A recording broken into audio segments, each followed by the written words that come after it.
নমস্কার, শুভ সন্ধ্যা। আমি মীনাক্ষী, চোখ রাখছি মুহূর্তের খবরে। গন্ডাছড়া ধর্মনগরের ঘটনায় ক্ষতিগ্রস্তদের পুনর্বাসন এবং সহায়তার দাবিতে মুখ্যমন্ত্রী ডাক্তার মানিক সাহার কাছে ডেপুটেশন প্রদান করে সিপিআইএম ত্রিপুরা রাজ্য কমিটির প্রতিনিধি দল। ঘটনায় মৃতের পরিবারের পাশাপাশি ক্ষতিগ্রস্ত পরিবারগুলোর জীবন জীবিকার ব্যবস্থা করার দাবি জানিয়েছে। সিপিআইএম জনবিচ্ছিন্ন হয়ে পড়েছে শাসক দল বিজেপি, সেটা আড়াল করতে রাজ্যের বিভিন্ন জায়গায় জনগণের মধ্যে বিভাজন তৈরি ষড়যন্ত্রে লিপ্ত হয়েছে বলে এদিন আয়োজিত সাংবাদিক সম্মেলনে অভিযোগ করেছেন প্রতিনিধি দলের সদস্য তথা বিরোধী দলনেতা জিতেন্দ্র চৌধুরী। সৌহার্দ্যপূর্ণ পরিবেশে মুখ্যমন্ত্রীর কাছে ডেপুটেশন প্রদান করা হয়েছে বলেও এদিন উল্লেখ করেন বিরোধী দলনেতা জিতেন্দ্র চৌধুরী। শেষে আমরা বলেছি যে আমরা এখন এসেছি যাতে আর কোনো ঘটনা না হয় এবং ক্ষতিগ্রস্ত পরিবারগুলোকে যাতে যথাযথভাবে সাহায্য করা হয়। আমরা জানি যে লক্ষ লক্ষ টাকার সম্পদ লুট হয়েছে, ধ্বংস হয়েছে, সরকার পুরো দিতে পারবে না। আমরা সরকার চালিয়ে এসেছি, আমাদের অভিজ্ঞতা আছে, কিন্তু সরকার যদি উদ্যোগ নেয় তাদেরকে একটা সফট লোন দেওয়ার, ফাইন্যান্সিয়াল ইনস্টিটিউশনের সাথে কথাবার্তা বলে এবং কিছু পরিকাঠামো তৈরি করে দেওয়ার, তাহলে যে পরিবারগুলো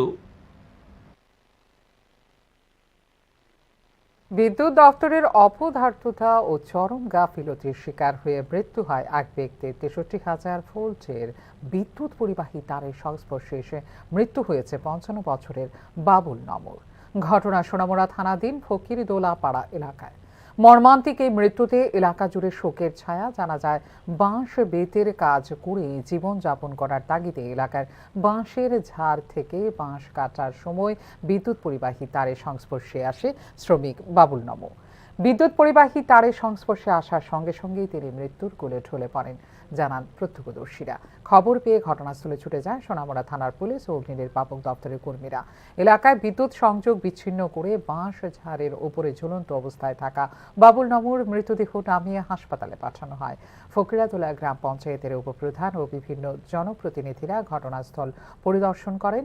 ঘটনার বর্ণনা প্রসঙ্গে এলাকার উপপ্রধান জানান, বিদ্যুৎ দপ্তরের চরম গাফিলতির কারণেই এই মর্মান্তিক মৃত্যু ঘটে অসহায় গরিব পরিবারের খেটে খাওয়া শ্রমিক বাবুল নমুর। আজকে একজন যে এখানে নওপড়া আমাদের ফকিরাতোলার অন্তর্গত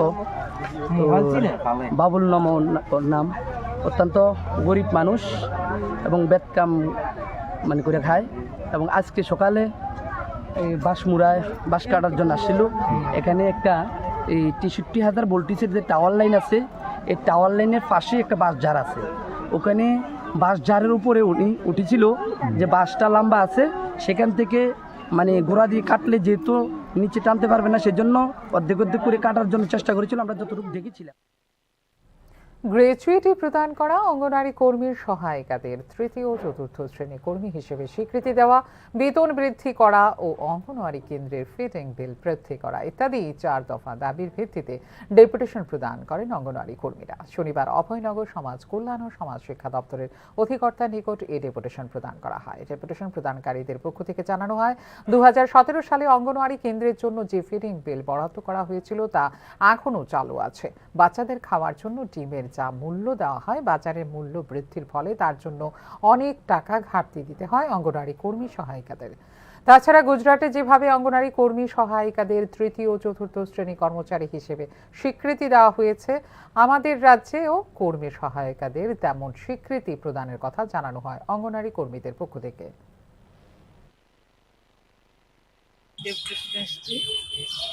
আমাদের 4 দফা দাবি, তার মধ্যে প্রথম দাবি হলো আমাদের গ্র্যাচুইটি প্রদান করা, তারপর অঙ্গনওয়াড়ি কর্মী সহায়িকাদের তৃতীয় শ্রেণী এবং চতুর্থ শ্রেণীর কর্মী হিসাবে স্বীকৃতি দেওয়া, বেতন বৃদ্ধি করা এবং দ্রব্যমূল্য যে হারে মূল্য বৃদ্ধি পাইছে।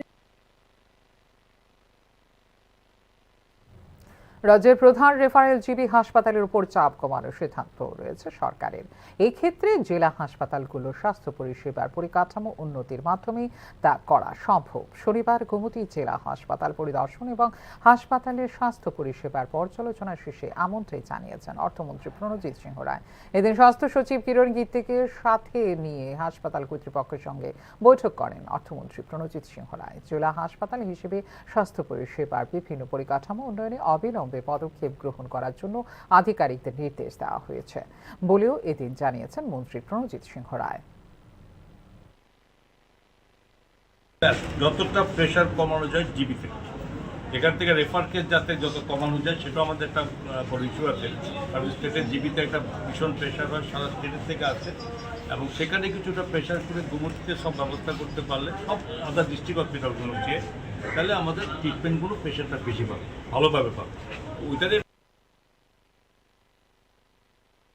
চোখ রাখছে খেলার খবরে। জাতীয় পর্যায়ের ফুটবল টুর্নামেন্ট সন্তোষ ট্রফির দ্বিতীয় ম্যাচে রবিবার সিকিমের মুখোমুখি হবে স্বাগতিক ত্রিপুরা।